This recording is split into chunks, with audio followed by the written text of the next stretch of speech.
Hello. I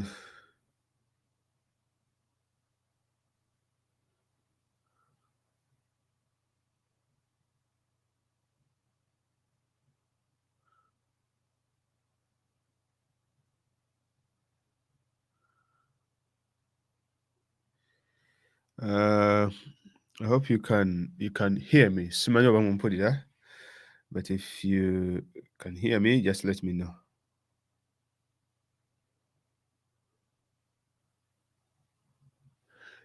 Yeah, sound really clear. If my sound is okay, just let me know, then we can start right away. I hope you can hear me. Simanyi oba mumpulira. Okay, sound is fine. If you can hear me, just let me know.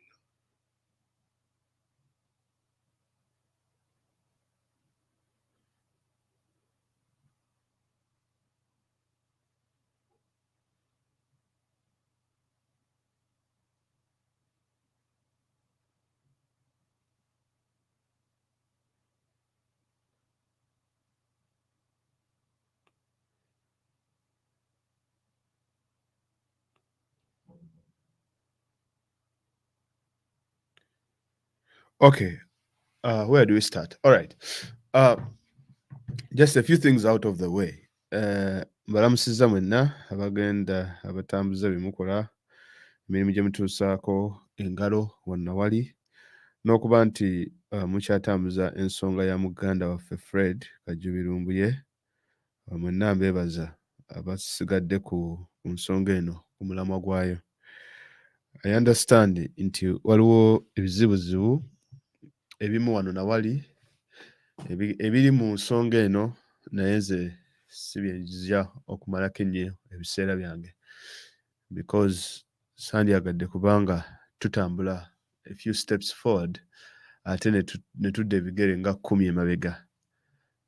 Nze I'm a person who believes nti if evidence is provided on a matter, then I'm bound to change my position on a particular issue. You see, the problem gye tulina abasinga is that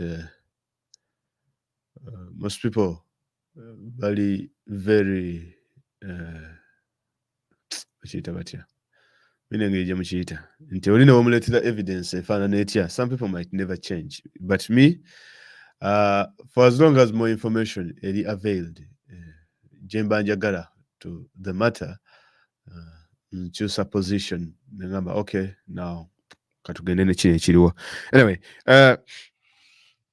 ensonga za Lumbuye bwe twakoma, most of you know very well, ababadde bafollowing a story eno. Like I've always told people, you have to follow the story on every step of the way. Naye mu following a story, better careful the information that you take in. You see, well, there is a way when we are taking in this, when we are doing these stories, you can either branch off, because when you're fighting, or most people can branch off, netutandika kuba nti we fight within each other, that ekyo kisoboka okuba nga kikolebwa, and ekyo kisoboka okuba nti some people can bayinza taking a route eyo whereby ffenna nga tuli ku ttiimu y'emu nga tugezaako okulaba kye tusoboka okulaba nti muganda waffe tumuggyayo yenna gy'ali. But on the other hand, hold on.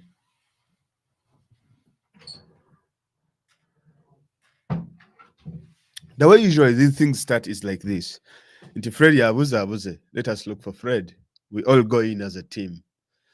Then we tutandika okukola as a team, midway, some people branch off because of the more information yemereze, and some people continue with other issues. Kuba kakati waliwo issue eriwo gye nawuliddeko oba yabalawyer, that kind of stuff, ey'essente. Yeah, some people can branch off and hold that particular gundi angle. Then us, abalala abali really abagala Lumbuye to be freed, oba okunyonya Lumbuye waali okwanyo oba mulamu oba mufu, then you can also continue because it is going to be hard for you to chase one thing and then also chase oba okulaba engeri gy'otaasa Lumbuye. That is just my understanding ku nsonga zino. Ebyesente mbadde sibigoberera nnyo, ebyalo yambadde sibigoberera nnyo, but I think ensobi zaakolebwa, and I think ensobi bwe ziba zikoleddwa, omuntu n'anenyezebwa, ekyo kita ne tudda ku kyokuba nti tukola ekirina okukolebwa essaawa ya leero, okulaba nti tunyoonya wa Fred waali 10 days later, n'okulaba okutema empenda ku kiki kye tulina okuba nga tukola, n'okusuubira ebintu eby'enjawulo nga omuli nti muganda waffe ayinza okuvaayo nga mufu, ekyo tulina okukisuubira. Muganda waffe ayinza okuvaayo ng'akubiddwa, nga he's tortured. Ne muganda waffe, we have to prepare people for any sort of news. Ne muganda waffe ayinza okuvaayo ng'ali bulungi, nga mulamu, nga everything is okay. Naye amawulire ag'essanyu oba kale agazzaamu ku ssuubi akatonotono, cause saagala bantu kubafuula depressed all the time, because naffe tulina depressions zaffe ezitumala, but amawulire ag'essanyu agaliwo, kubanga kakati nze I'm following so much of omukulu amanyikiddwa nga of course muwaddanku nnyingi, ne mukulu Anthony Wameli ne bye bagezaako okukola. What I understand today is that Nkunyinji is back in Uganda. I think Nezake naye is back in Uganda. Now Anthony Wameli ayinza okuba nga akyali e Turkey. And when you see the teams ezisinga nga zivaayo e Turkey, simanyi what it means, but simanyi. But for as long as Anthony Wameli akyali e Turkey, we are still hopeful. But if Anthony Wameli leaves Turkey, kitegeeza ebintu bingi. But ekyo kasooke tukiteeke wali, we shall come back to that. Naye omukulu mbadde ntunula mu post gy'akoze, and I'm going to read much into it, just to try to show you, to understand ku biki ebirina okukolebwa, na lwaki kye tugenda okukola olwaleero nakyo kigenda kubeera very important ku nsonga zino ze tuliko. Kakati waliwo ekintu kye twabuusa amaaso is the issue of embassies, of which nti mbadde nange saakiraba very well, but I've now tried, I've understood how important they are. And by the way, to also let you know, before I go any further, I've been interviewed by the BBC program bagiyita Focus on Africa by mukulu amanyikiddwa nga Paul Bakibinga ku nsonga za Lumbuye.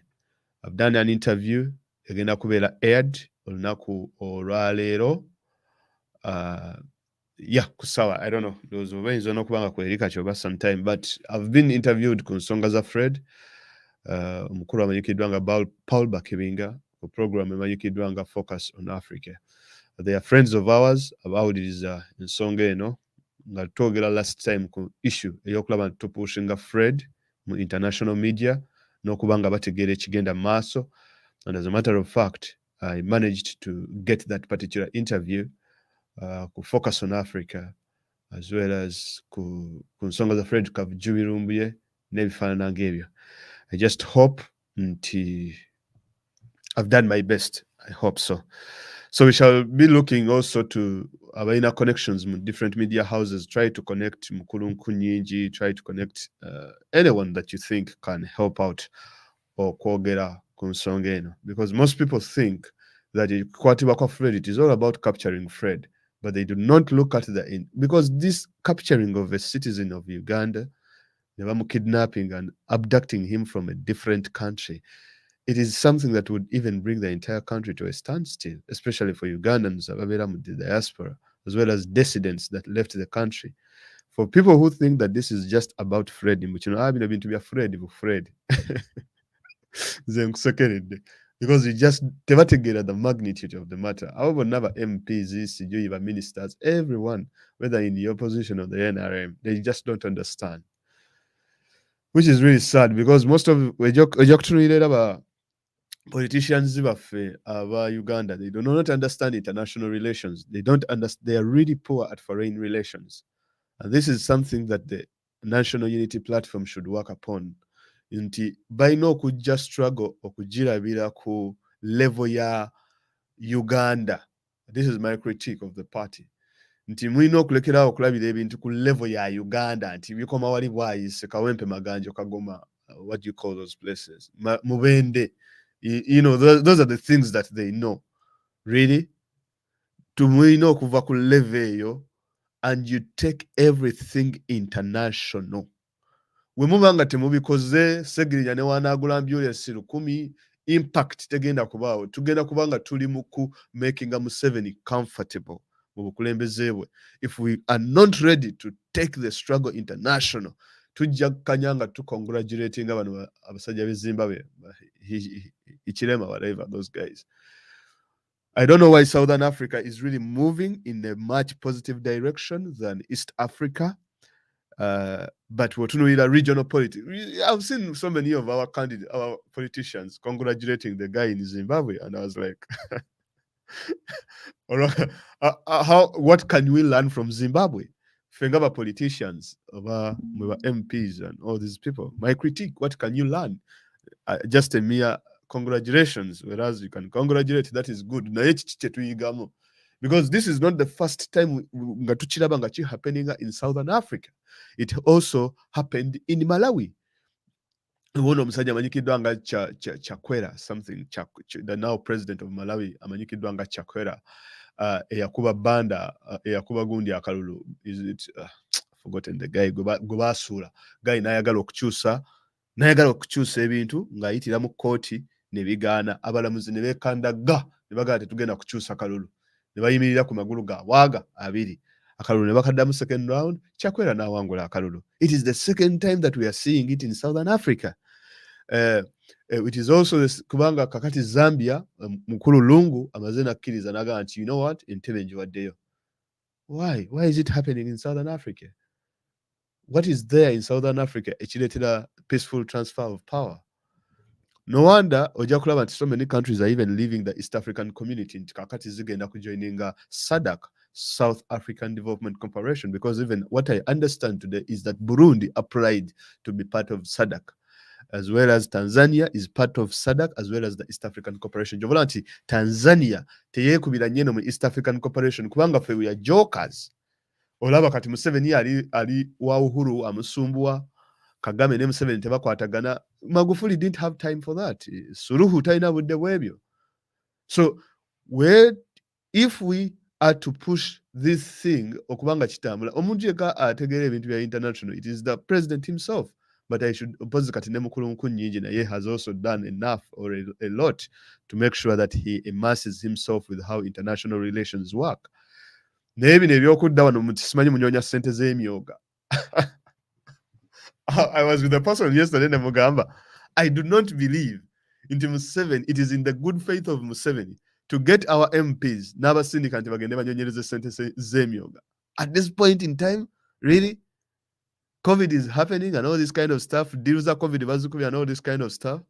And then bali muku bawambye muganda waffe Fred Lumbuye, an international disaster. Then bakoze eki ekirala awo balese ebiteekateeka ebya Mailoland. Tulina baganda baffe abattibwa olunaku lwabwe olw'okubajjukira ennaku z'omwezi nga 13 and all this kind of stuff. Kakati tuli myoga. Come on, really? Tuli myoga? Okay, it is not bad. Tuyinza okugendako n'emyoga naye nze I do not buy the myoga thing. I do not buy ebyemyoga. Ebyo mugende munyonyereze naye nze temujja kumpulira wano nga ndi myoga. Emyoga tugibaddemu for a very long time. Bonna bagaggawale, entandikwa, and all that kind of crap. It is not going to change. So our politicians, MPs bamwe, be mwalonda aba NUP, for as long as bakyali local, His Excellency Robert Kyagulanyi Ssentamu is going to carry the baggage egenda kumumenya ye ng'omuntu. Pozi naffe abali mu diaspora, namwe abali ku Facebook, kuno ku YouTube, whatever, mmwe kaakati muwaniridde ekintu, bali myoga, tebagenda kuva mu myoga gyabwe. Simanyi kigambo myoga kitegeeza seriously. Tebagenda kuva mu myoga gyabwe nti ate bajje balwalinire ffe ebituluma oba batunulire mu nsonga. No, it's not going to happen. kubanga kyetwali tumanyi kyetwali tusuubira nti bayinza okulwanako ennyo ze ssente za covid n'okugyayo diiro ezo ababbye ssente, kubanga weewali ekinyusi omuli abantu ababbye ssente naye mututula myoga. I don't even know what the word means. Emyoga ffe ab'NUP ababadde basitudde ekintu tukitadde ku level eri waggulu wetuti mututadde myoga. Akasajja ka Museveni katumanyidde ffe abanene kakati tubeeraawo omuntu ozze oyise omubaka nga katandika kunyumiza myoga nga terina omu wa NRM, terina omu wa kumpi na wa people power yazifuna. Tuli mu diaspora twogera ku nsonga zino, abantu ba diaspora batandise okubanga batuwamba batukola bye batukola ng'otandika anyway kyemuva temujja nakola live kubanga muli myoga, mukola emyoga gyammwe ate eno n'aba lukyali awo ffe anyway eyo kansooka enveeyo mbadde mpitidde, but my point is this nti for as long as tetukola international relations, tetukola abantu baffe ba MPs bamwe bakyali local, basimanyi bamuwanga kivumbi bali eyo Butambala East, I don't know constituency obwe balimu baani abo simanyi bakyali mu constituency ebyobo ebigenda maaso internationally, they are not following up. Everything has gotten back to status quo. People have now settled in. It is okay. I know, I do understand. Now, for all this time, if people do not understand, they have a very much MPs good day. Okay, sigana musobola ogenda ku benchmarking trips. Naye abaana mu diaspora bali wano. Diaspora yeyimiriza struggle eno. Kyenva mulaba nze baganda bange mu abanda naddala bali mu diaspora. Muyina okukitegeera nti abantu baffe bano naddala ba MP balinga abali detached. Kyenva mulaba nti tuyina okwerwanako. Eba bloggers tuyina okwerwanako. Nze ne bwe munda banvaayo nga nnwanira ensonga za Lumbuye kubanga nkimanyi ti mayanja bwe bajja enkya ne banjimba. Sirina kyensuubira kigenda kuva mu parliament oba kigenda kuva mu Kampala, tekiriyo. Era nsuubira bano ba Patricia bwe tubeera nabo mu protest, aba protestingako eyo mu America mpozi nabo bajja kwekalakaasaako baani abo. It's not just me but anyone else. Kitegeera, anyone else. Naye I've been very happy with mukulu muwadanku nnyingi omulimu agukoze, which is good. Ne Anthony Wameri naye twandisuubidde nti ababaka sina ku nsonga ya Lumbuye yokka, naye twandibalabye nga bakola ensonga ez'enjawulo, bamiitinga abantu ab'enjawulo internationally, ne bagenda mu nsi zino America. You don't need to have Bobby Wine all the time nga ya traveling nga yakola international foreign relations. Ekitegeera nga batambula all over the place. Naye nze ndaba ebintu biringa ebizembeyezaamuko katono for some reason, but I don't know why. Naye I think maybe ekibiina nakyo kiri overwhelmed somewhere. Naye whenever abantu bwe bana relaxinga ne bagenda in comfort zones, tugenda kubeera very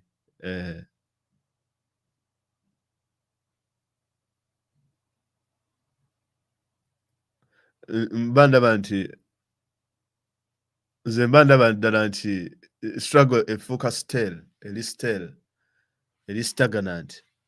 Ba MPs right now bandibadde bayita mu diaspora nga bali mu kutambula. Ono ne bamutuma gwe genda Sweden, gwe genda omiitinga ab'Ebungereza. Ffe wano Ebungereza tubaddewo for this time in the struggle.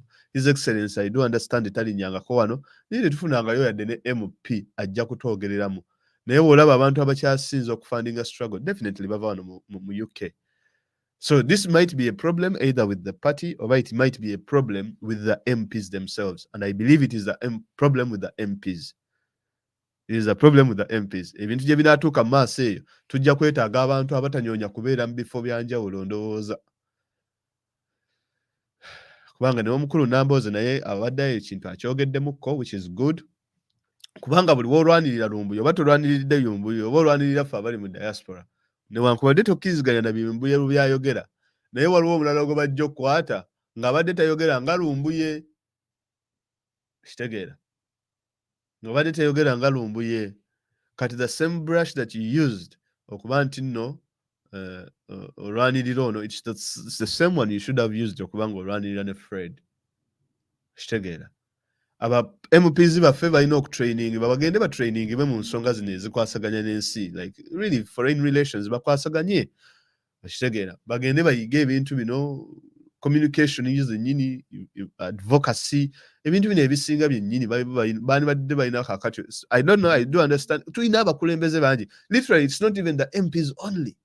Tulina ba chairman LC5 bayitirivu n'okubeerabira nabeerabira. Tulina ba councillors abayitirivu. Eyo yonna council yaffe. Anyway, nze kanve ku ba politicians sigenda kubeera mu ebyo, kanzire ku byandeese. Naye nze kye mbadde ngamba, bajje struggle okugifuula local, ey'okuba nti eri Kamwokya, ey'okuba nti eri Kampala Kawempe, Ntinda Makindye, simanyi Mitiyana. Bwe muba nga mukyalimu ebyo byakulowooza Mitiyana Makindye, ng'olowooza lwaki Museveni kati atandise kunoona ffe Balumbuye abali mu diaspora? Lwaki anyoonya ffe abali eno mukiyita batya ekigambo, abakifa bakola? Kaakati nammwe bwe mulaba nga Uganda eri subdued, mwandizze eno ne mutandika kuzimba kintu, ababaka ne mubasindika ne bajja ne bagenda wano nze kinuma nnyo yuko okuba nga tubaddewo ebbanga lino lyonna lyonna, naye nga tetwefangayo yadde n'omubaka. Abantu ne bakola gundi zaffe, muziyita mu kyezo ze mukola awo, barbecue, tebalinnyayo. Era Bobi Wine yalina okulinnya ennyonyi ajje. Ne bakola kino, teri ajja. Magama Katonda. Naye mubadanku nnyingi watulaze nti oli musajja omugulimu gwo ogumanyi, ogukoze bulungi. Era weebale buteetiiririra, and we are now starting to see the fruits. Is it because of constituency eyo gy'okiikirira eya Kyaddondo, oba because constituency erabika erimu ebintu erabika erimu magiki? Naye enku nnyingi yasinza okukola omulimu. Diaspora tagyerabidde. Kuba abantu bano bagenda ne balowooza nti bo bakiikirira constituencies ezo. Ne beerabira nti nno constituencies ezo ze mukiikirira, naffe tulina constituencies mwe tuva. Naye bananga abalwaniridde ekintu kino mwebale nnyo. Everyone that is keeping up with the story, everyone that is keeping up n'abayambako mu background eyo, naddala ffe ba bloggers, you guys are doing a tremendous job. Sigenda kujja wano okutandika kubuuza ono yakoze kino ebyengambo, no, sigenda kikola. But anyway, what I want to do today is to talk about Muwada Nkonyigi's statement. Na kiki kitegeeza. Mbabuulidde olunaku olwaleero tulina baganda baffe abaatuyambyeko, abaatulaba luli nga tukaaba okulaba engeri gye tuyinza okutwala story eno mu international media. Olunaku olwaleero BBC International enkozeeko interview ku program gye bayita Focus on Africa nga njogera ku nsonga za Fred Lumbuye. So keep out for that interview. I think egenda kubeerayo ku ssaawa for those of you who listen to the BBC story, nagitaddeyo bankozeeko interview, which is also good. Kuba kakati munnaye nze kye nalabye bintu byaku, era kakati bw'oba obloginga muganda wange ng'okuba gavumenti osabula, katuve mu byalumbuye, naye mulina okumakinga sure nti mwetereeza. Mulina okumakinga sure nti your name is out there. Human rights organizations zibamanye, United Nations gundi, what do you call it, Amnesty International zibenga zibamanyi. Because we mula asuubira nti no ba MPA Uganda bagenda balwanirira, bro, mweriko. But make sure that your work that you're doing, like, you know, your work nga yeyogerera. Like, you know, these kind of things, if you know what I mean. We need to just improve a wee bit. Tulina kutereezaamu ko katono nnyo. Naddala everyone who is doing blogging. Tuve nnyo mu rumors. Tuve nnyo mu bintu by'okuwemulawemula ebyo. Don't towemulawemula nnyo. Tuve nnyo mu kugwa mu butego bwa Museveni n'ebintu byatuleetera okuba nga bye tuba twogerako. Let Museveni tetulina mu kuleetinga controlling a narrative. It is us who should control the narrative. So obanga oli blogger nga you're out there, you can decide to continue doing what you're doing. Naye oba tolina kyofuna kyakuyiga mu nsonga za Lumbuye, then you can stay the way you are. Now, going to Muwada Nkonyigi's statement gy'akoze olunaku olwaleero, which is very, very important. It's the one that I want to share with you. And then just to to see where things might head from here. Now, Nkunyingi agambye bw'ati nti right now kitogera kali Uganda. Agaye Lumbuye, I returned to Uganda for urgent engagement with the British High Commissioner, Kate Irie, OBE. I interacted today with the British High Commissioner at her residence in Kampala. In attendance was Simon Tucker, the First Secretary, Political Affairs, British High Commissioner. We shared a lot on parliamentary democracy and foreign relations. Among the issues I tabled was the arrest and kidnap of Lumbuye in Turkey, his continued missing, and the announced deportation by the Uganda government.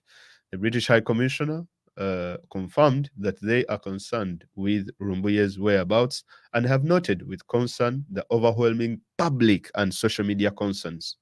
Ekyo public naye kino kyekisinga okuba ekikulu, and social media concerns on Fred Kajubi Lumbuye. She maintained that the British accord much respect to the freedom of speech and human rights values.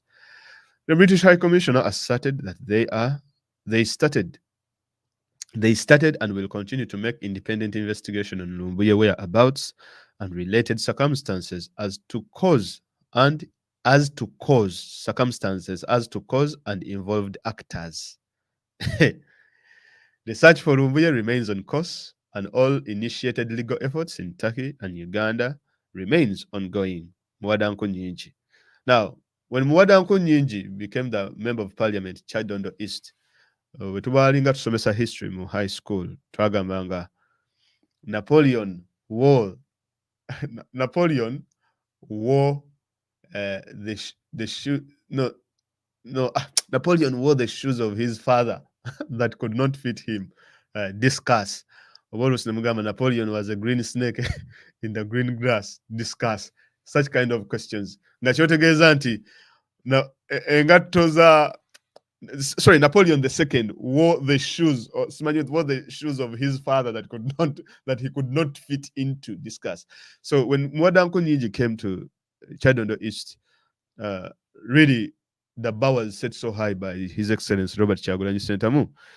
And what I realized is that what is really Muwada Nkunyingi going to do that, is going to make sure that he befits that particular constituency. But I think so far, I'm really, really impressed with his work. Now, Muwada Nkunyingi kyayogerako basically is that asinkanye British High Commissioner oba goyinza okuyita kale omubaka wa Bungereza mu Uganda oba High Commissioner, because they no longer have an ambassador but they have High Commissioner. Omukyala amanyikiddwa nga Kate Airy basinkanyemukko mu makage mu Kampala, era mu lukungaana olwo lubaddemu n'omukulu amanyikiddwa nga Simon Tucker, omuwandiisi w'ebyobufuzi mu British High Commission. Ne boogera ku bintu bingi nnyo ku nkola eya demokrasiya ne ku nsonga eza foreign relations oba ebyebweru w'amawanga. Nkunyingi agamba ezimu ku nsonga gye yayogeddeko kwe kwatibwa kwa Fred Kajubi Lumbuye mu Turkey. Okwatibwa oba okuwambibwa okwa Fred Kajubi Lumbuye mu Turkey. N'amugamba nti Fred talabikako, era ku nsonga y'okuba nti no Fred talabikako n'ey'okuba nti no bagamba abamu nti no ayinza okuba nga gavumenti yayogera nti Fred bamudipotinga mbwera agenda kuba nga akomawo naye ng'essaawa ya leero talabikako.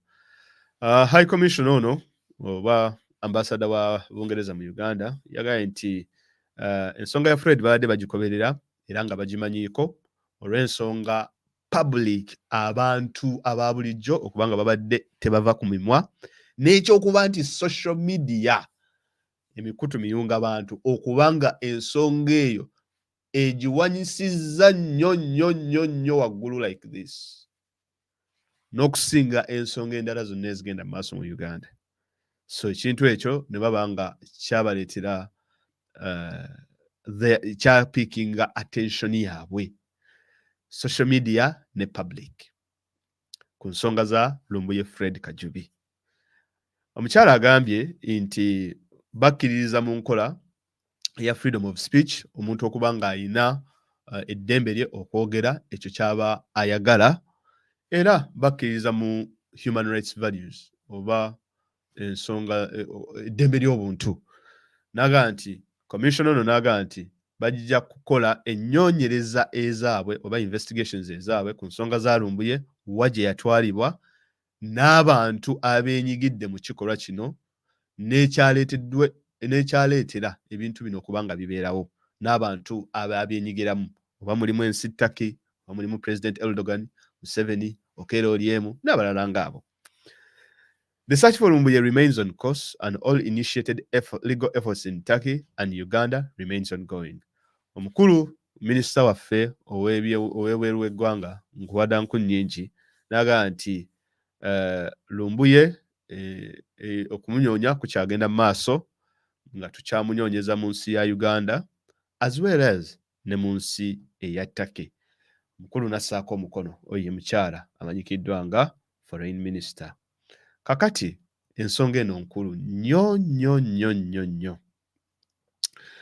We tulaba nga if Lumbuye has managed to penetrate the embassies, kitegeeza nti number one, okutandika olunaku lw'enkya oba ne leero tugenda tutandika okukola protests ku Twitter eziri ze mutegeera ezaffe ne Facebook, nga tugenda ku embassy eya Bungereza okwongeramu ka pressure katonotono, ne Sweden temuvuma, neya Sweden muteekeko ezo zonna embassies ezo, Bungereza ne American Embassy tugiteekeko, ze tugenda okuteekako protest. Ebitongole ebirala bye tugenda okuyingirira, tugenda kugendako Amnesty International, Human Rights Watch, ezo zonna tugenda ziteekako amaanyi wiiki eno, tube nga tuprotestinga ku bitongole bino ebyenjawulo, kubanga abataki bwe baba nga baganya okuwuliriza ne Museveni baganya okuproducinga Lumbuye, kakati katuyitire mu bitongole bino birina contacts, kyemuva mulaba ka pressure kali ke mwakoze mwe Lumbuye munene nnyo nnyo nnyo nnyo, kali ke mwakoze kyemuva mulaba Museveni yazze ng'ayogera ludikya.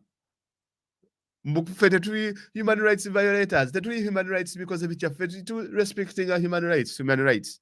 Tetukkirizibwa mu kutta bantu bla bla bla. Tetuli basiru Mr. Museveni. Mwe mulowooza ekyo yakyogedderwako baki? Yakyogedderwako baki? It is the pressure gye mwataddewo. Embassies ze mwagenze, mwe aba diaspora si bali abanyonyereza ku by'emyoga. Abaganda afa abanyonyereza si kibi. Osobola okunyonyereza ku myoga. Naye soma embeera, tegeera ekiriwo. Kitegeera? Wenyigirawo mu kiriwo. Naawe olabikeko. Naye muli myoga. Mumwera myoga gyammwe ate munnaye. Muno agenda okudda. Nga the ship has sailed.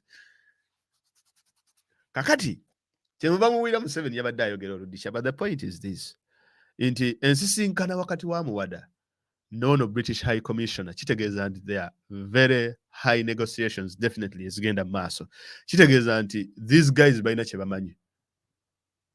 The British balina kye bamanyi. The Americans balina kye bamanyi. The Swedish balina kye bamanyi. Like it or not. All these embassies balina kye bamanyi. They know something. Human Rights Watch erina okubanga erina kyemanyi. But we have to reach out. We have to push harder. Bino kakati ababaka baffe bibani baddemu nga banyonya Amnesty International using their credentials. Muli myoga. Mugenze simanyi ku district division. Mubaha wano baweerezaawo ssente mmeka? Miliyoni 33. Bannaye muli mu kulondoola miliyoni 33. Kiri Uganda. Kakati bani badde sawa zino bakozesa credentials zaabwe kugenda mu Human Rights Watch. Maybe nga babikoze, I might be wrong. Baba nga babikoze ng'ekibiina n'ebirala, I will be happy. Naye Human Rights Watch, Amnesty International, as well as ne embassies zino endala zonna tuziengaging okubalaga ekigenda mu maaso mu Uganda. Bwe nabadde ngamba bano bagayi ba BBC, nabagambye look here. Okwatibwa kwa Lumbuye, it is not capturing Lumbuye, by the way, that like some of you would like to think. It is a clampdown ku social media. It is a clampdown ku internet. You remember very well these people started in 2018. Era we bakwata ku social media kyaleeta Bobi Wine almost. Nechimu boom, like now exploding. Now you have touched Lumbuye, we don't know what is going to happen out of it. They touched Bobi Wine, now exploding. They introduced the social media tax. In 2020 October, ne bagamba nti no feffe n'aba bloggers we have to register as well as online news agencies. We have to register with UCC. Morocco, why we have to register is because there are so many bloggers and so many people that are propping up. Bukakati, since there are so many people propping up, we have to register so that is whatever that thing can regulate how we broadcast. Really? Tiyakomao, wetuva mwekyo, what these people started, ebibe nanga biganye, ne batandika hacking pages zaffe. Page y'ekyoto baagitwala eno, ne batwala ez'aba Lumbuye, ne batwala JB Muwonge, ne batwala ziswengere, zonna ne bazitwala, ne batandika ozitekako ebintu by'NRM. They failed. Wetwavaawo ne batandika okukola kyokuyingira gundi ne bawandiikira Facebook ne YouTube badeletinge platforms zaffe, literally to be deplatformed. But to deplatforming, all these people failed. Ne bigaana. Kakati muzeeyi w'abenvi oba muzeeyi w'abebiwalaata we baamukutte ku kintu ekisinga omuluma mu Uganda yonna. Ekisinga y'omuluma like nti ye buli w'okyogerako abanga enswera enkubeko nti abamutaamufu nnyo munyiivu. Toyina kintu ky'oyinza kwogera mu Uganda ng'oli ku social media oba ng'oli ku mikutu gino gye muyita simanyi maaji w'abalinnya ki. Ekisinga okumunyiiza mukulu oyo muzeeyi w'abenvi kyekyokuba nti nno mumubika. Ye kasita omwogerako boogezi nti yafudde ku social media. Ebirala byonna ayinza obbireka naye nti omwogereko nti yafudde. Muzeeyi ojja kufa. We all die. We're gonna die. Ojja kufa era ng'abantu abalala bonna be bafa. So ekyokwogerako nti ojja kufa sinaba lwaki kikujja mu mbeera. N'oyogera ku nguzi, n'oyogera ku kino, ebyo tebimunyiiza. N'oyogera ku kino, naye okasitoga nti bannange, Kazende boy yafudde. Sorry, muzeeyi w'abebiwalaata yafudde. Awo ajja kutaama. N'ettaki ajja kulumbayo. Ate nga n'okukyogera tewakyogera. Naye ajja kikusibako kubanga ye awulira kye kisinga okubanga kye kimuluma. Okubanga baamugamba nti nno yafa.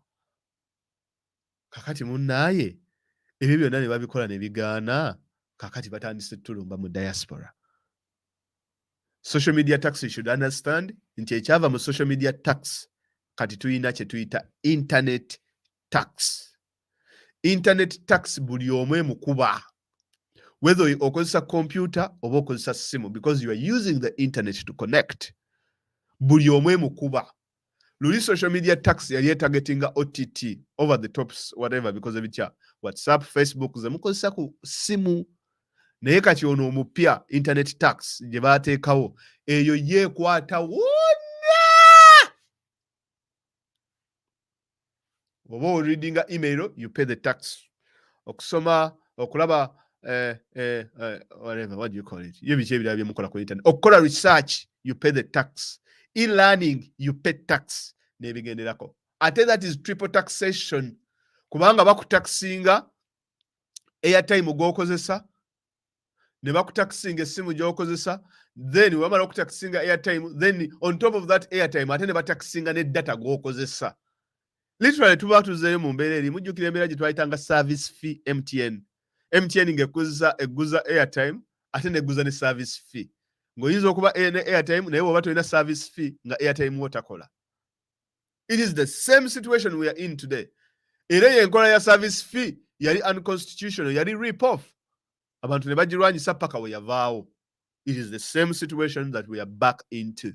Only that, eri disguised as internet tax. Kakati ke kana kalala ke bakola, ke mutannategeera. Omanyi ffe bino oba ni Minister for ICT mu Uganda simumanyi.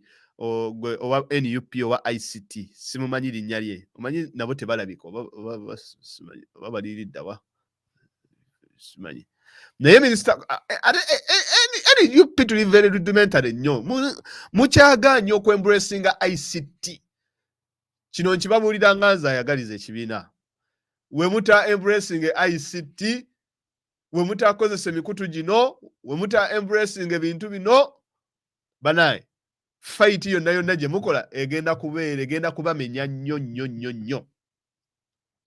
ICT is the way to go. Buli kye mukola mu making sure nti no kiri tech survey nga bwe bagamba. Museveni kano ke yakoze. Mulaba Natasha Broadcasting Corporation service whatever. Kakati sewo video zaabwe tebakyaziteeka ku YouTube. Video zaabwe tebakyaziteeka ku Facebook. Bakoze ka app bakuyita Afro Mobile. Ako ka app ogenda no signing app noteekamu information yo then n'olyokola aba services zaabwe bateekako ne bu TV awo bwabalokole ne bu radio. Gwe weebuuza oyo data gwe bacollectinga bamuteekawa. Email z'abantu ze batwala, information yaabwe gye batwala, namba zaabwe ez'amasimu as well as their emails and phone numbers and everything babiteekawa. Gwe wogenda ku Afro Mobile no signing in bro, better very careful if they are asking for any of your information.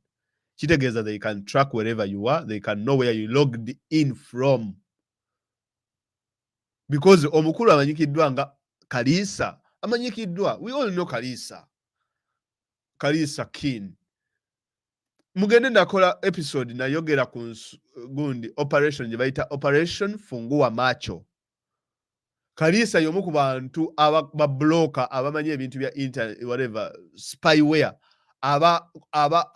abagenda ne bagulira government spyware nga wolaba Kagame we yagula Pegasus. Kalisa was cited in the documents. I can even pull it up right here. They have Operation Fungua kati obeno tuseeyo ntya kankibaleetere wano Operation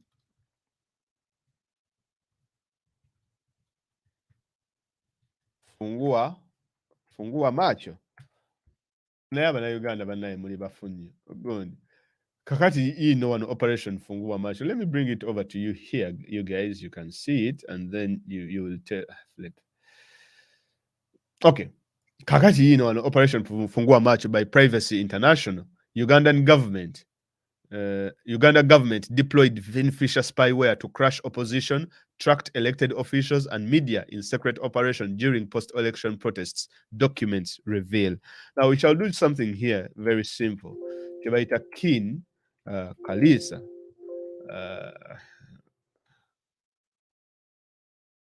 Right. No, I just have to download the entire document. Document one. And then Mbalage the role of because most of us we are not actually following these stories, but it is the report is here. Let me get for you the report here. How the role of Ken Kalisa in all this surveillance in Uganda, right? And just a minute for you. Right.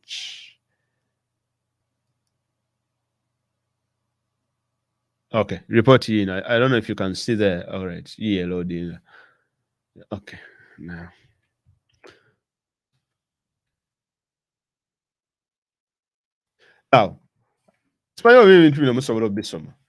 But look, this is state of surveillance, Operation Fungua Macho, King Kalisa. Let me try to expand as much as I can. Now, negotiations over surveillance projects are likely to remain close to the president's inner circle. The local contact for the hacking team potential deal was King Kalisa, a business executive considered among Museveni's closest contacts, according to the documentation obtained by Privacy International and included as an annex. Kalisa was president's special advisor on ICT from 2000 to 2009. He has also been the chairman of NBS Television Limited from 2007 and vice chairman of the National Association of Broadcasters since 2011. He is also the executive chairman of Kin Group, blah, blah, blah, blah, and all this kind of stuff. Now, Kalisa was listed as the end user leader of the hacking team procurement initiative through Hillcom East Africa Limited. Hillcom was incorporated in 2010 as a company to deal in the supply of broadcasting equipment and other audiovisual and data recording equipment.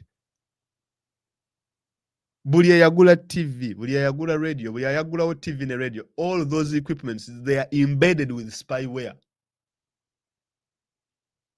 They are embedded with spyware. Kubanga Kalisa ye main supplier. It has been approached by international companies seeking to tender lawful interception projects in Uganda. It's majority owned. It is majority owned by King Kalisa. Also, its sole signatory on its EcoBank account. Kin Group's legal officer was also liaising on behalf of the Uganda Police Force on the hacking team project. Kin Group's response is included as annex. Now, when we bogera ku hacking team, business mogul, blah, blah, blah. You guys can go and read this report. But just briefly, the government has been looking to purchase an intrusion malware in parallel to the monitoring center project. In early 2015, the Uganda police was considering an offer from the hacking team. Hacking team is an Italian company and a rival to Gamma that also sells an intrusion malware suite. Ugandan officials had shown interest in the remote control system RCS since 2011. Hacking team was eager to showcase their products to the Ugandan government officials at the ISSS World Surveillance Trade Show in late July 2015 in South Africa. But the Ugandans were not forthcoming. By late June, the deal appeared to have stalled. Quote, I contacted them, but they have not responded yet, said Chaudhry of Srabadan, blah, blah, blah, blah.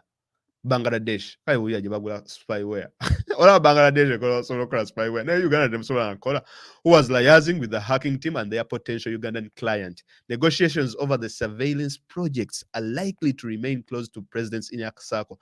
The local contact of the hacking team potential deal was Kin Kalisa, a business executive considered among Museveni's close contacts.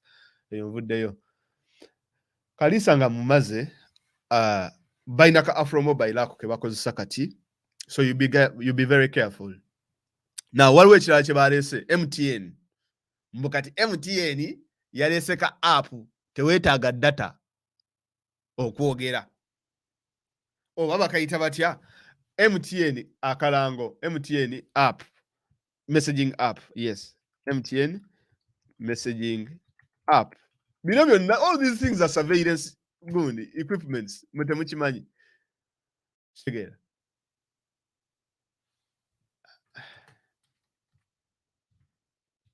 Babatya nkerabidde bwe bakayita akalango kaabwe ako.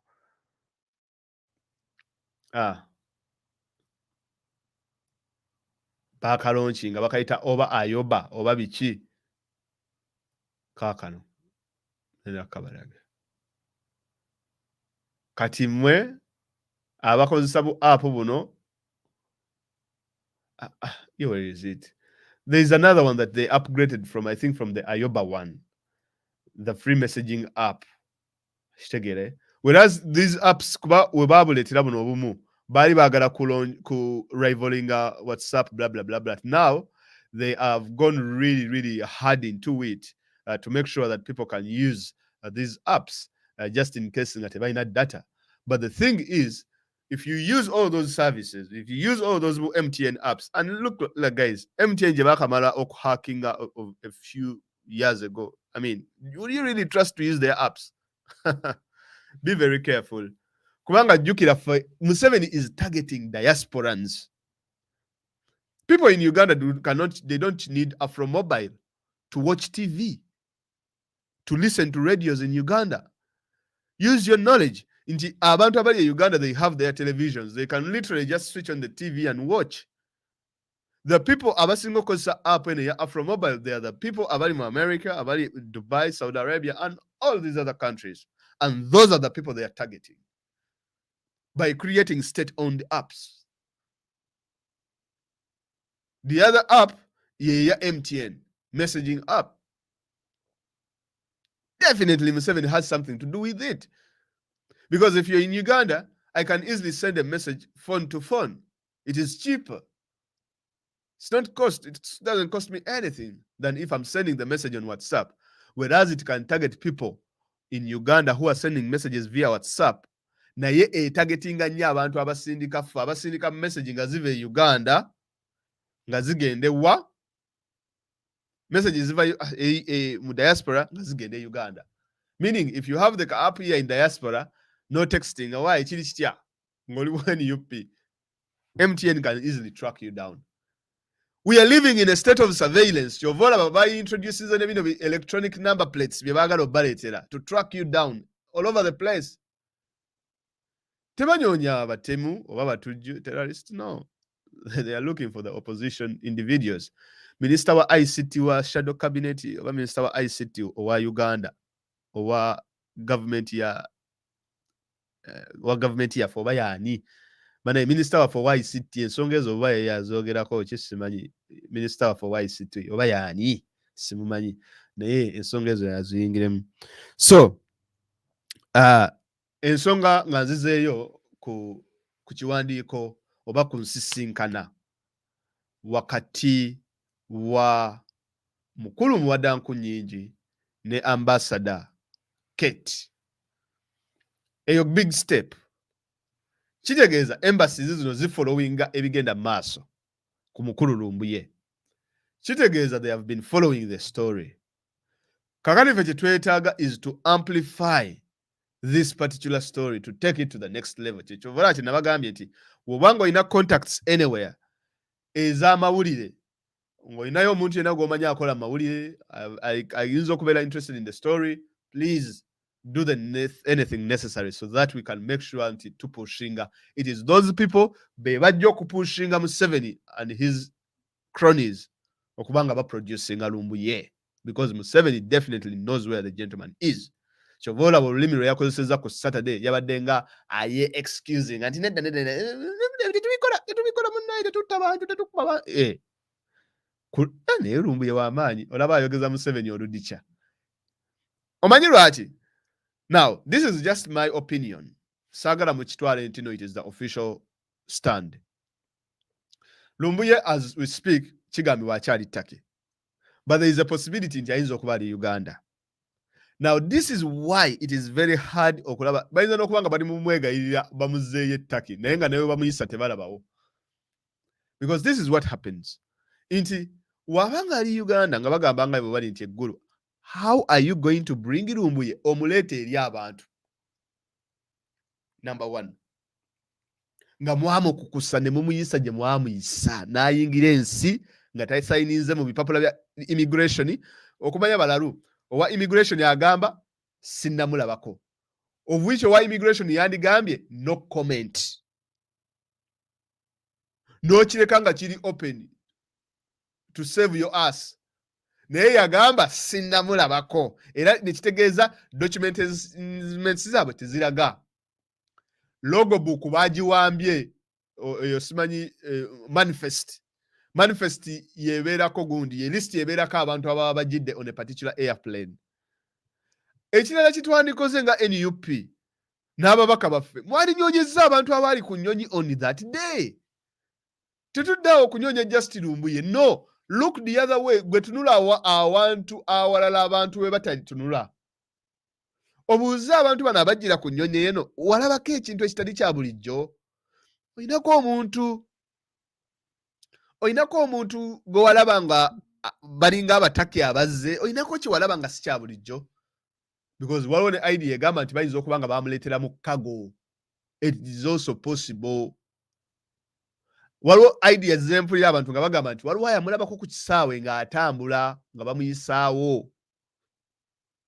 Naye abantu abalina okutuwa ekigambo ekyenkomeredde be bantu abajjira ku nnyonyi eyo. Abataki tuyinza okudiiringa nabo later as well. Of which nabadde ndaba something nendaba omukyala gwe bayita Evelyn Lagu yajjira ku nnyonyi eyo. Can we ask Evelyn Lagu? Bayinza okuba nga we bagamba naye nejali omulwadde naye abantu abajjira ku Turkish Airlines eyo Abannayuganda kuba nabo baali bakimanyi nti Lumbuye bagenda muzza balabako omuntu ayefaananyiriza Lumbuye oba balabako anything that happens to be Lumbuye on that aeroplane. That is where we can look. Now, on the other hand, wabanga omukulu ali Uganda nga abamu we bagamba. For me, this is what I understand. Nti ogenda mujjayo otya omuntu gwe wakidnappings from a foreign country of which wamenye n'amateeka gaayo omuleete e Uganda to face the law, of which nga bwe kitwala, but the same thing that happened in Rwanda with the gentleman known as Paul Rusesabagina. Rusesabagina naye we baamukola. Rusesabagina story ye kati eri mu New York Times. I mean, there's some things you cannot do. Omuntu buli muntu gwalaba, you go after him. Kuba oyo Rusesabagina yali gundi y'omu ku bantu abaana ba firimu ya Don Chido eya Hotel Rwanda. Oyo guy gwe mwalaba yali mu hotel ng'ali mu kusevinga abantu. N'awaba Interahamwe ng'abawa ebyokulya, abawa kino bannaye mugende n'abawa buli kimu. He saved a very big number of people. Guy yali Belgium eyo ng'ali mu kuvuga taxi. Kati abantu abali mu hotel, genocide wemala okuggwa, abantu abali mu hotel ne batandika okwogera about this story of a very good gentleman who was a Hutu, but he was saving people. Kitegeera. Ne bagamba ne waliwo omusajja bamuyita ba Paul Rusesabagina yali hotel bagita Hotel Mincolin, I think. Hotel Mincolin. It's something French. Simanyi Lufaransa, but Hotel Mincolin. He's the gentleman that saved them. Oyo guy Rusesabagina bamujja Belgium. Then some people who were investigating him, they got to know about the story. They started writing about him. They tracked him down. Ne bamujja Belgium. Ne bamuwa award, one of the highest award in the US, the highest medal of honor. Ne bagimuwa. I think was it good George Bush yagimuwa oba Barack Obama simanyi. One of those people yagimuwa. Omanyi what it means to give you the highest honor in the land, in the American land, the land of the free. Bagimuwa. And you go after that guy? Man, obali musajja. Kati munaye Rusesabagina n'agenda n'asetolinga. In fact, Kagame n'amuyita n'omuyita. Ne bwe baakola firimu eyo, Kagame n'amuyita ne bagenda ne banywa chai. Nga they are friends biki banaye reconstructing the country, blah, blah, blah, blah. But when he became a critic of, I think, Rwanda, then they fell out. So Rusesabagina yalinnya ennyonyi okuva Seattle gye yali abeera side z'omu America. We yagenda n'asibira mu waliwo abaali bamuyise e Burundi. Ajja aba meeting e Burundi of all places. My friend togendanga e Burundi. Muganda waffe Rusesabagina kye baamukola. Yalinnya ennyonyi okuva e Dubai connection flight. Yali emujja e Dubai eggwe Bujumbura. Wallahi amalo girinnya. Yaddamu okutegeera ng'ennyonyi eri ku kisaawe e Kigali International Airport. Atunula wati mu ddirisa alaba Kigali International Airport. N'amanya nti man giwunye. Ne bamuli awo Rusesabagina. But the story letting a lot of backlash. New York Times name covering, every major newspaper name covering it. When Paul Rusesabagina bamukutte omusajja ya saving abatuuse mu Hotel Mincolin. Lumbuye bamukutte kidnappings bamulese Uganda. Kakati it is becoming a norm in the Great Lakes region as well as the entire continent of Africa. I don't know why our politicians don't see this.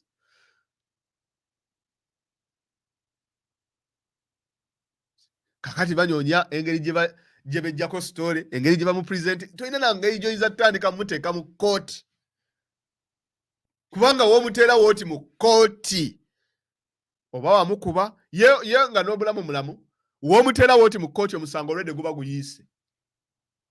Era mugenda kulaba bannamateeka bayitirivu nnyo abagenda okuvaayo okuwolereza Lumbuye oyo. Nga mulimu n'abali international, aba Human Rights Watch, Amnesty. Kati abo bonna eyo NUPA ino okubanga eri mu kuba reaching out to nge basensera story already nga bagimanyi nga website yaffe already runninga banaye mwankubidde ku kintu kya website naye ebintu ebisinga nina ebintu bingi nnyo on my tables enganze byenwanira. There are so many things I don't want to get in. I can pitch the ideas here. Most of you pick up those ideas mutandiko zikolako, and then any support that you need I can come in. Mwe mwetaaga abantu ate nebya fundraising ennaku zino bizibu kubanga nga bwe mulaba ebyaguddewo ku nsonga ziri. So kati I cannot come here starting to fundraise about websites blah blah blah blah. It might be hard for me. Naye kakati eri website yaffe gye twakola we tugikola tuteekako contacts zino zonna zonna eza Human Rights Watch, eza Amnesty International, buli development egwawo ng'eri substantial, ng'eri credible, nga tulaba nti ddala eri source yayo ntuufu, nga tukola update eyo nga tuweereza email list yaffe yonna. Nti kati Embassy ya America tugitegeezezza, Embassy ya Bungereza tugitegeezezza, Human Rights Watch ekimanyi, Amnesty International ekimanyi. Ate tulina n'okubalaga listi z'abantu abalala abali most likely okukwatibwa.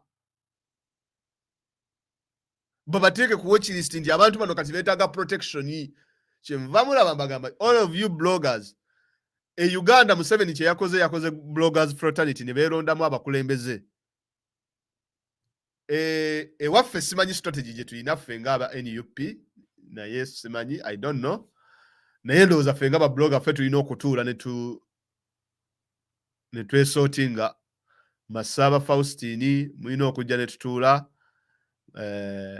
Spiderweb lwakuba nti obuzibu bwa blogging mu NUP naye ebiri funny. Wetuba n'omulabe tukuba omulabe hands down. Kati omulabe waggwawo ne tulyoka tuzeetunuuliza. Kati wetumala omusabula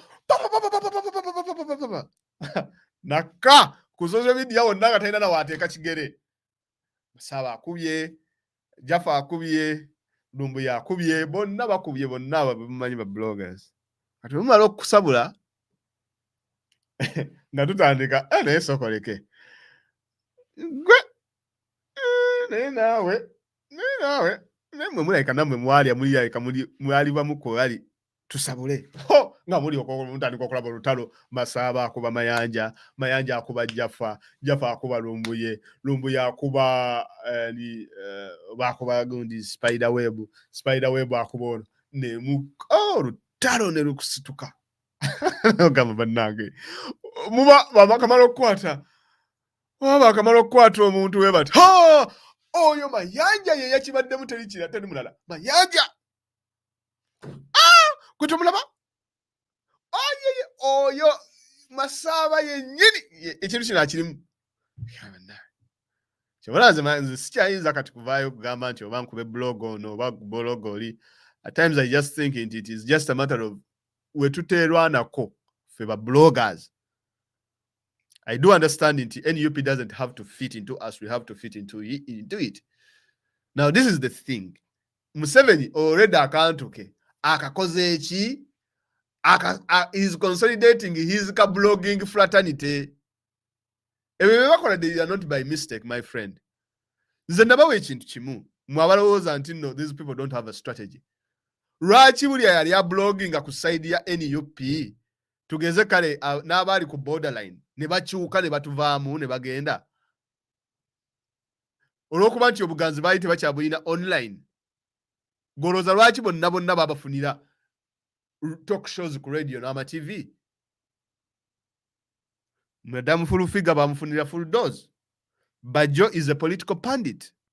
Mr. Ismail Access abeera ku rush hour ne ku uncut all the time. Oyo mwana gwe bayita Ashrafu Kato na is also a pundit. Do you think it is by mistake? Omuntu yakamala okwogera nti no banaye gundi omuntu yakamala okwogera baye mubakube mukole kiri ne babanga bamuwadde platform. Omuntu awe mula n'avuments yona n'agimala ne babanga bamuwadde TV because eno bababula. Kakati ffe ng'abe NUP mwe mukoze mutya? That's the question.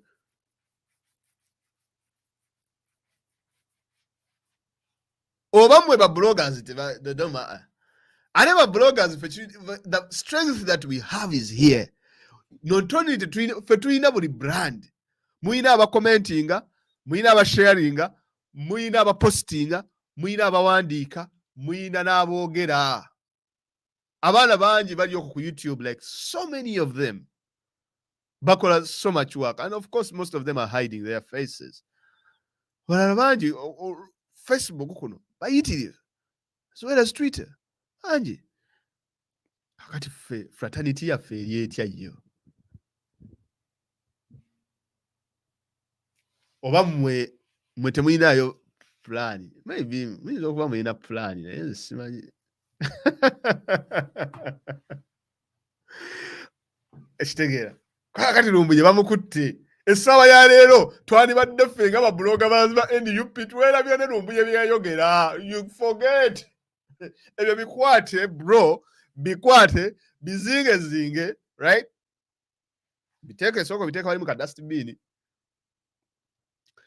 Tugguse Lumbuye. Lumbuye waakomawo tulyoke tutuule tumugane naye Lumbuye. Wano weewati ne weewati ne weewati. I think twakolamu bulungi tutereezeemu olw'ensonga nti omulala we banaamukwata tube nga twanguyirira mu nsonga zino bweziti ne bweziti ne bweziti. Nina mukwano wange gwe nabadde njogerako naye ku nsonga eza advocacy. Kuba nabadde mugamba tekigaana ffe n'ekibiina kiyinza otukolerayo capacity building ey'aba bloggers. Ne tugenda connections ezo ze balinaayina ezo ez'aba journalists, nomuleeta journalist najja n'aboogerera mu kaawo. Okusobola otya okukozesa emikutu gino gimiyunga abantu. N'oleetawo change. Ne tugenda ne tuconnectinga ne mutuconnectinga n'abaana bali Ethiopia. Ne mututeeka mu circles ezo. Naye mutunyumiza myoga. Come on guys. Omusajja yatubba akalulu. Baganda baffe batandise obbawamba kakati tuli myoga. Tuli mu kulondola milioni 2. Eza what do you call it this thing. Mulondola milioni 2 eza simanyize bawa division. Really? Come on. We can do better. I believe tusobola okukola better. Kubanga oba olaba nga ffe kye twogedde tokyagadde. Era abaana bajja bavuma nnyo. Nze sikuwagira kuvuma abantu bakulembeze baffe, siwagira kubavoola. I believe in dialogue naddala abantu betukkiriziganya nabo endowooza. I believe in sharing ideas. I believe in finding way forward ate n'okubeera proactive. Naye tuli mu myoga, nze simanyi n'ebyemyoga sibimanyi. Kiri kigaana. Muyitako eno wabbali eno. Kuba the reason as why kuba abamu ku mmwe ab'NUP ate nengeza ndaba omuntu akola comment eyo. Mulwaki temubakubira essimu ne mubibagamba. Ngenda okujja wano okwogera ebintu siri mu ssiro.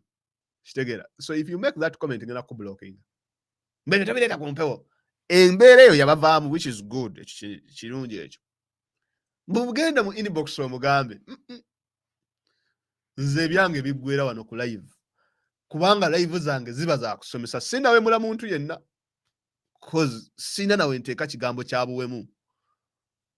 Naye nze ekyange. Ate it is not complaints. Mine are ideas. Nti bali bannaffe. We baba nga beetwazizza TV. Beekozesezza byonna bye beekozesa. Kitegeera. Ffe nga ffe ab'NUP oba kale abakkiriza mu nkyukakyuka ababbi bw'akalulu, ffe strategy eyaffe eri ki? Nga ba bloggers. Let me see. Kale guys. Ngenda kubaleeta mu kuba amasimu. Mumegole kye muteesa nammwe.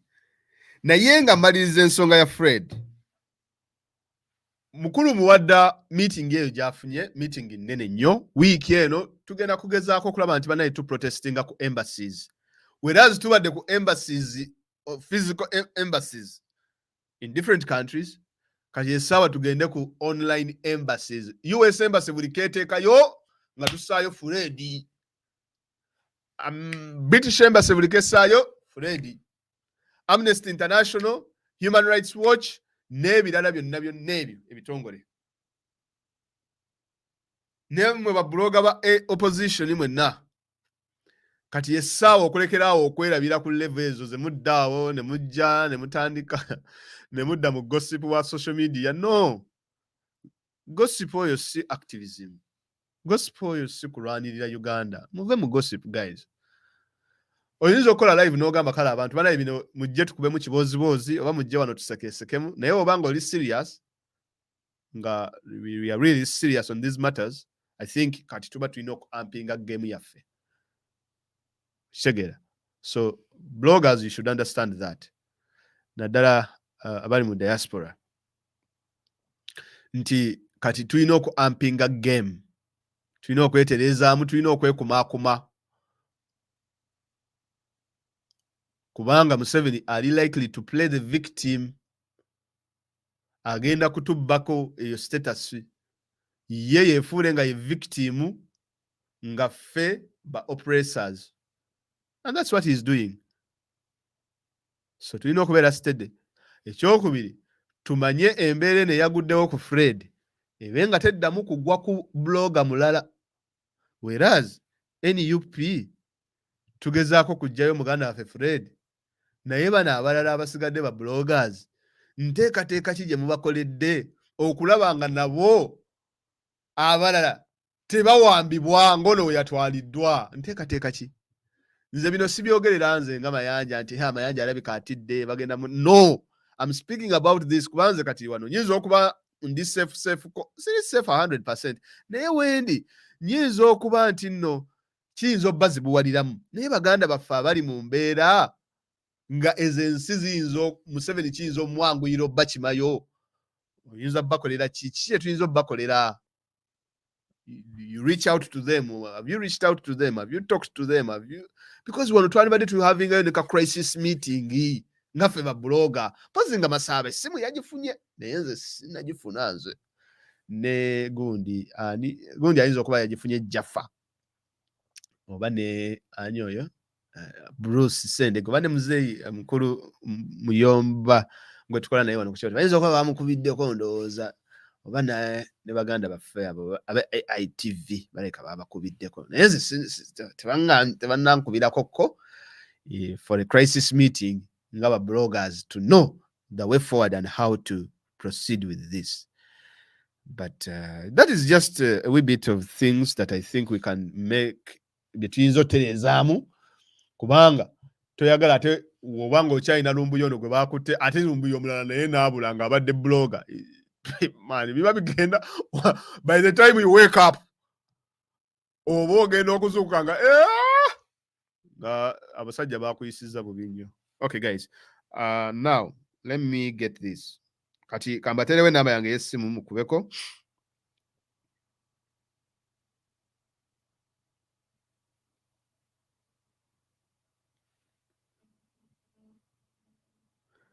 All right, waliwo enamba ya studio empya gye twafunye.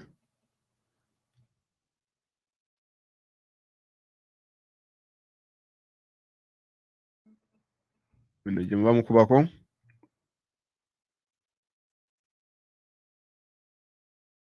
All right, you call that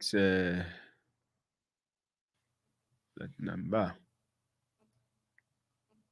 All right, so if you have anything to say, you can just call that number and tuwulirize esa zammwe nyina kufunayo abakubi nga basatu oba babiri then tuve wano tugende tukole ebirala tugende tukole tunabeera ku ekyo.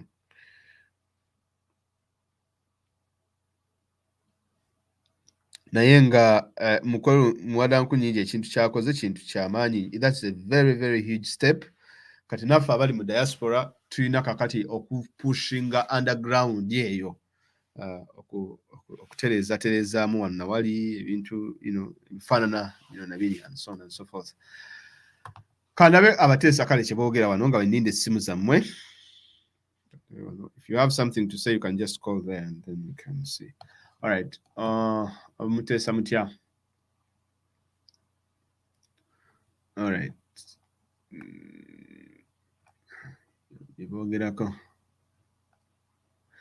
You are very right, Super Fili. You are very right, Mr. Fazil. Let NUP MPs and leaders engage in the diaspora too, because it's much more in the struggle. Okay.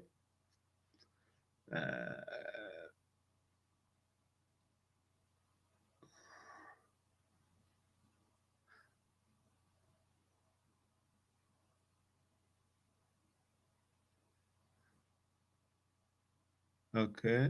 Anagambia here. Mukulu Fazil nkwagala nnyo for your professional approach in communication, analyzing things with researched evidence. Atenga tovuma toemula. Thank you very much, Balam. Okay, anagambia ati work together. Okay, simu zibanga tizijja now just go. All right, agambia ati simanyi simu gye ntaddewo nfu. Simu ngiggyeyo. Sorry guys. Esimu kangizeewo. Esimu eyo mpya. That's the phone you can call on that number.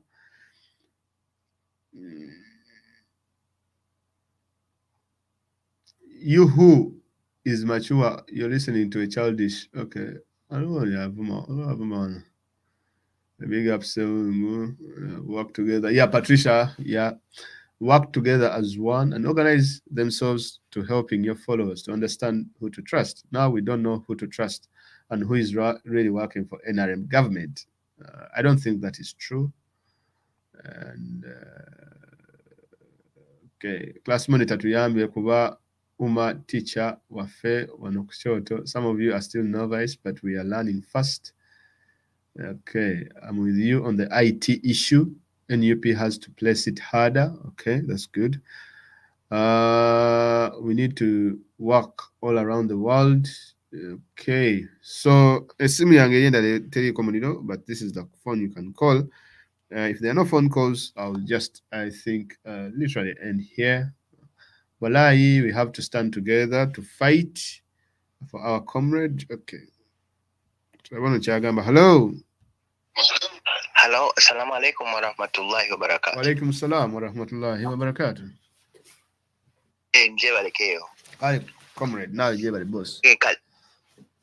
Kale, kakati nze badde ntesanga ngamba badde nsaba obeera okuba ku kintu kya Twitter bataginge ne FBI, Federal Bureau of Investigations, ne Interpol about Lumbuye's issue. Ochiraba. Ate abantu abeera batweetinga multiple tweets, like ziberenga zigenda mugundi nyingi. Omuntu tweet emu osobola okukosa ejjinja limu nerikuba ebinyonyi nga 4 oba 5. Like okola tweet emu bw'oti n'oteekako ebitongole ebyenjawulo in one tweet. Tweet emu nebeera ng'efuniddwa ebitongole nga 6 oba 7. Human Rights Watch ez'enjawulo oba UNSCR okitegeera. Yes, FBI, Interpol ne Embassies ez'enjawulo nga wagambye ku kya Embassy. Kale tweyanza. Kale webale.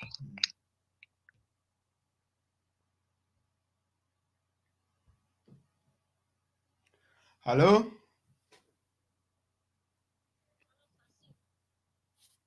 Hello? Hello? Yeah. Yafaze onsiimye nnyo enteesayo ntera okuwuliriza era nsiimira ddala engeri gy'oteesaamu.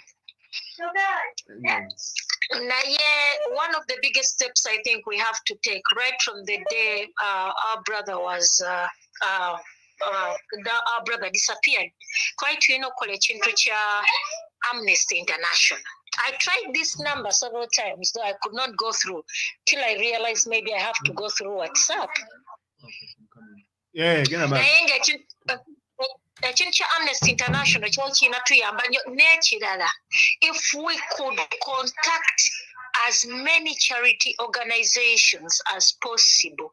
Zino zonna z'owulira zi Salvation Army, LGBT, ezo zonna naye nga tulanga Fred kwezo platforms zaabwe.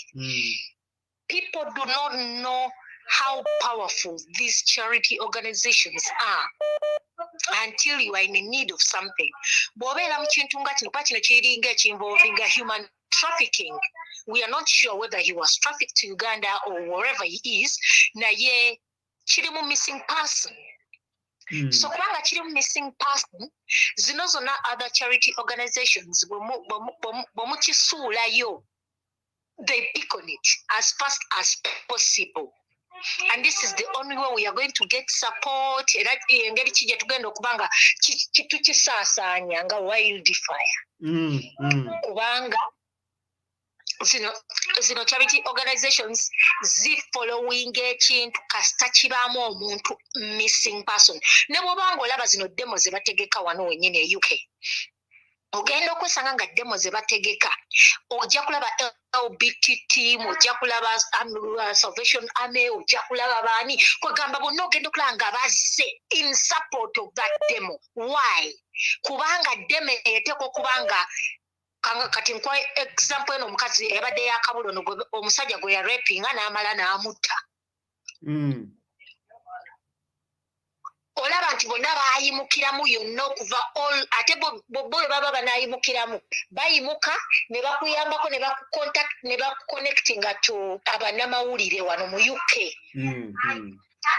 Kesi yo netamala gavunda kugamba bajja kusooka batuconnectinga ne kuba MP bomu areas zaffe agamba genda ku MP wo nti yaani nti egundi nokati omanyi ffe bannayuganda twetiitirira ayinza omugamba nze ntyayo simanyi ng'ekijja ngenda mu eno gundi ajja kugamba kamucontact me before you go there oba kamuwandiikire so n'amuwandiikira MP n'akuyita n'ogendayo n'oyongera bwongezi kugamba that's how ebintu bino we bigenda bwe bisaasaana. Tekiva eri bano ne bakiwulira mbu bagenda wateekwa okubaawo organizations ezikipushing eno wansi bo bali okuba nga bakipiikingako. Okay, kale gwe olinayo connection z'olina. Well, waliwo ze nnina naye kati long time badde sinabaziko kugamba nazicontactinga nga nkyali mu byekiyumba nga bw'omanyi. Okay. Era n'enjiga nnyo nayiga nnyo nga nkyazi mu ebiseera ebyo naye mbadde kugamba ntuteeka time yange nga sikola ki sizigendamu naye ngaokosi zikyaliwo era ne bwe tuba tuzicontactinze era bakola ebintu byebimu baprovidinga same services. Naddala Amnesty eyo bangambye Amnesty International eyo twandibadde nkugambye bano bennyini ezo charity organizations ezo ziraba kati era tuwandika nti eya LGBT eyo simanyi na kumanya eyina amaanyi g'otasobola na kumanya muwendo Fazil. Eyinza okucontactingira abantu ba top mu ddakiika 2 oba 3 ne weewunya information yo gyedduse before you know nga bo bennyini bali abakulu bacontactinga bakubuuza tubuulire kino kyajja kitya. We've been contacted by this organization. We've been contacted by them. Ogenda okulanga abantu nga 6 abakubira from different angles. Bonna baali contacted by this one charity. That's interesting. But it's chimanyi. Kakati, information. Of course, tetuyinza kubanga we know it all. That's why we need each other. Naye nze okuva ebintu bya Lumbuye we byaliwo mu butuufu oluusi bannayuganda tetweyamba nnyo naye ekintu nkimanyi nti kino nina okukikola oba tulina okukikola naye oluusi ng'ogamba kasita waliwo ekikolebwa kasita tulina ekigenda maaso kitegeera naye nga I think this is one of the things that we should do as a team. Okay. Tweyanziza nnyo. Kale se.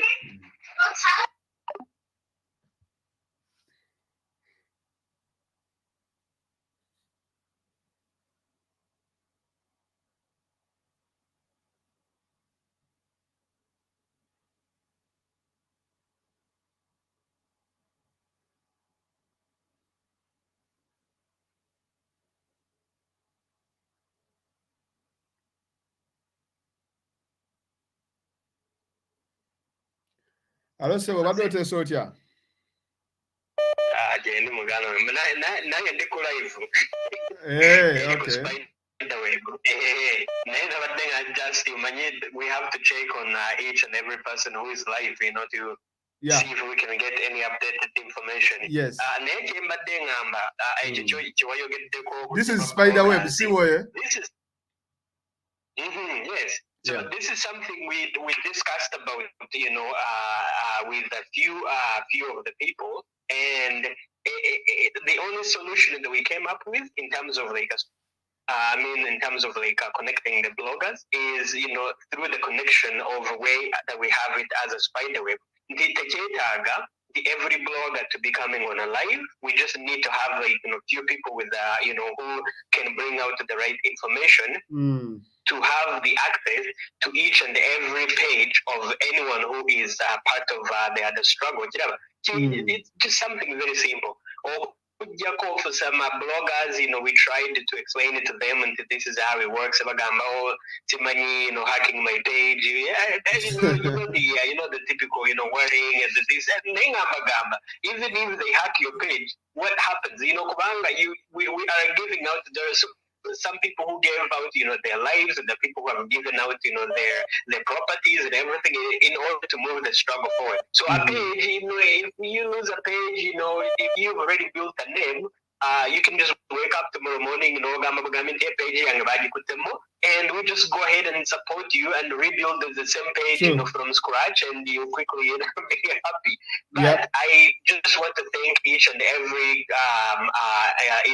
blogger who has accepted, our plan, and they're able to connect with us in terms of spreading the information. Sometimes when you go live, even if you don't even know, we go, if we don't have anything to share, we go and capture a live video and then spread it very quickly. And you can see just something very simple that could have only ended with maybe, let's say 5K viewers, that we can easily multiply it, and then we'd end up with at least over 50, because people end up even watching it after. So on average, we end up reaching over 50K viewers on just one live video that we do. So you can see, and that's only with about, I don't know, those are 1% or 2% of the bloggers that we need to actually connect on the Spiderweb.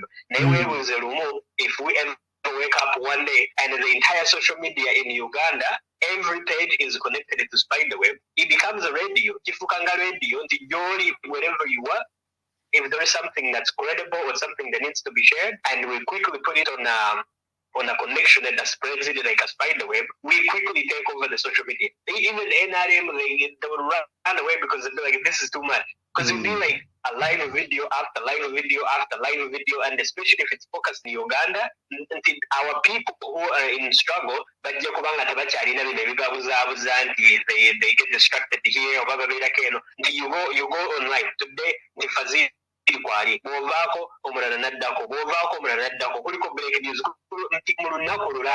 can keep our people busy for at least over 12 hours. Maybe they can use it to be distracted by just that's the name of it. As long as our people are focused and we have something that's keeping them busy, that's it. Okay, thank you very much, King Asad, man. I appreciate it. I will reach out to you for that. Okay, yeah. You can reach out to this now. I think you already have my number. Yeah, you already have my number there. Yeah. Yes, I do. Oh, okay. All right. Cheers. Okay, thank you, brother. Okay, brother. Okay. Thank you. Assalamualaikum. Salam. Okay, bye. Bye. Okay, so hello. Hello, Fazija, wale kutuweleza ako sebo. Wale tuweleza sebo. Kai boss, jeba.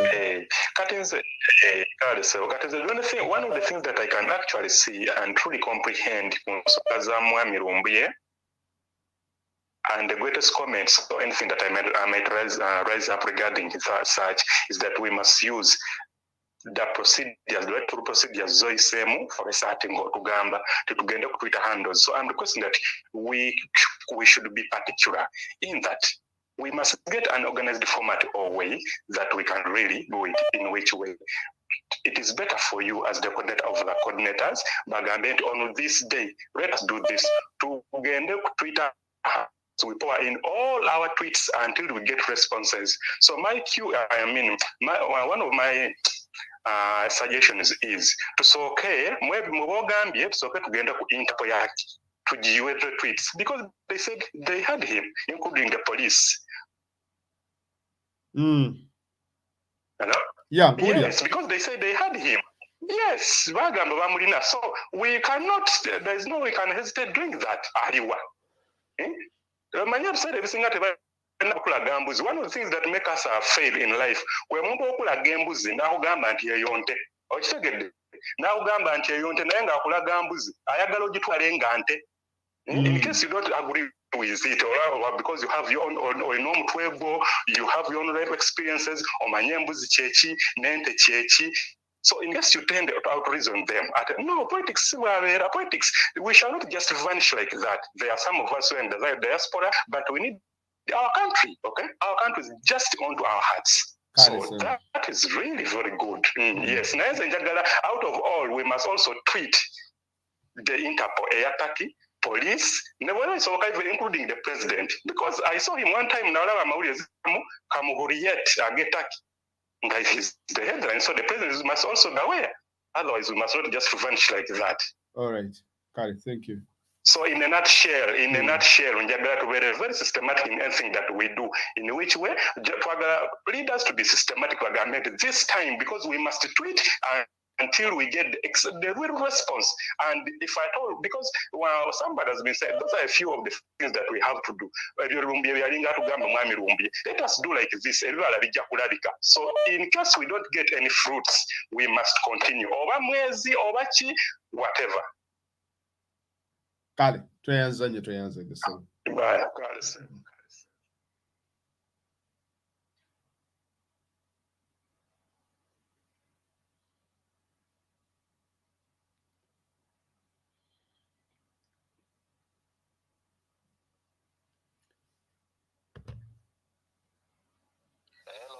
Hello. Hello muganda wange. Je baleko nyeyo jo tulijokola. Kale se unawe balikuliza. Kale munange. Kampite mbo wangu. Kati nabadao nenfuna some ideas. Nina benayogedeko nabo. Bamu ku bantu bange abakola mu MI5 wane Bungereza bemanyiko ne mu police ya wano bampadde ideas atenga ideas zino zinzo okutukolera. We are all looking for Fred Lumbuye and we are not sure oba ali Uganda oba ali Take. Ekintu ekiriwo waliwo cruise nyingi nnyo eziraga we tusobola okutandikira okunoonya Fred wawaali na bani abali involved mu case ye oba bani abamukwata. Tusonze sente ez'abalooya era zikyaliyo zitudde. Omwami omu yaŋŋambye nti yes, kirungi okusonda sente z'abalooya naye at the moment balooya omulimu gwabwe guli luddawa, kubanga balawyers bo balina kulaga bulazi nti bakola era omulimu gwabwe gwa kuwolereza oba kuwolereza muntu individual. Naye at the moment individual taliiwo. Otegeera, tusonze sente z'abalooya naye individual gwe tusondera sente okuwolereza taliiwo. Naye waliwo kye tusobola okukola at this moment okulaba nti tunoonya whereabouts ez'omuntu waffe. Then balooya omulimu gwabwe gujja kuyingirawo okusinga nga omuntu amaze okuzuulibwa wawaali. Naye at the moment kintu kye tulina okuteekako emphasis kyekyokulocatinga where Fred is oba what happened to him. Kati nangamba waliyo ba private investigators betusobola okufuna nga ne sente bayinza n'okutwala mutwalo gwa paundi oba gwa dola gumu oba emitwalo 2 egya dola nga bo bajja kutandika okukola investigations zaabwe. Within a week bajja kuba bakamize to the bottom line of everything from Lumbuye we yali, kiki ekyaliwo, baani abali involved, baani abamutwala mpaka wa Lumbuye we yakomekereza essaawa zino. Kubanga gye bali bangi nnyo private investigators ne companies nyingi nnyo eziri ezitamanyikiddwa. Tusobola okuba keeping anonymous. Naye bo ne tubawa omulimu ne batandika okukola omulimu gwabwe anonymously. Private investigators. Kati bo ne ba finding out exactly what really happened ne balocatinga n'okulocatinga paka ku the last step wa Fred Lumbuye we yateeka ekigere kye ekyasembayo oba waali kati. There are too many companies oba private investigating companies ezisobola okutekinga on this job ate nga tebajja kusaba sente mpitirivu nnyo. Era y'ensonga lwaki mu kintu kino abasonda sente babira bagende maaso n'okusonda kuba zo zikyetaagisa. Kino ekintu kya Fred Lumbuye kijja kukomekereza either nga tumuzudde wali oba nga tutegeddewa nabani abali involved, then aba lawyers nabo kijja kubanguyira. So those were the ideas okuva mu bantu abali mu kunoonyereza wano mu Bungereza bemmanyiiko. Waliwo mukwano gwange alimu MI5, waliwo n'omulala ali mu Scotland Yard. Be bampadde ideas ezo.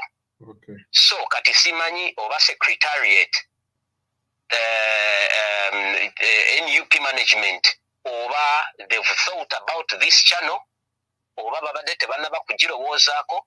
It's high time we take this step. Kubanga those are professionals and I guarantee you kubanga cruise we zili nyingi nnyo ezijja n'okubanguyiza omulimu gwabwe ku speed within days. Jja kuba tutegedde answer eri final nani alina Lumbuye ne balooya awo kijja kuba kibanguyira omulimu gutwala maaso. Kati bye byange muganda wange. Kale tweyanze gwe bali nyo bayite dasa. Eso. Nzamuwulidde ba private investigators nabo tuyinza okubakozesa ne bayambako okubanga banyoonyereza ensonga eyo. Mayanja Fazil. Wajisebo. Awe bali kuweereza. Kale sebo nawe bali kuwuliriza. Yes, mbaddeko waliwo byendowozezza maawe mpulidde abantu nga bawaaye ku ideas naawe zobadde nazo wedda zo giving up as ni eyange eri about Twitter. You see this activism gye tukola eri more on social media. I think it's the best strategy as in the other options is a media zili compromised. You cannot rely on mainstream media for credible information or actually to push your information. Ujja kwekanganga social media fe tugenda okwepushingira message yafe. So Twitter came up with something that we are not utilizing as activists, as the change-loving Ugandans, of which it is a space that we can take on as well when it has not been taken up yet, because I have not seen any serious activists in Uganda anyway.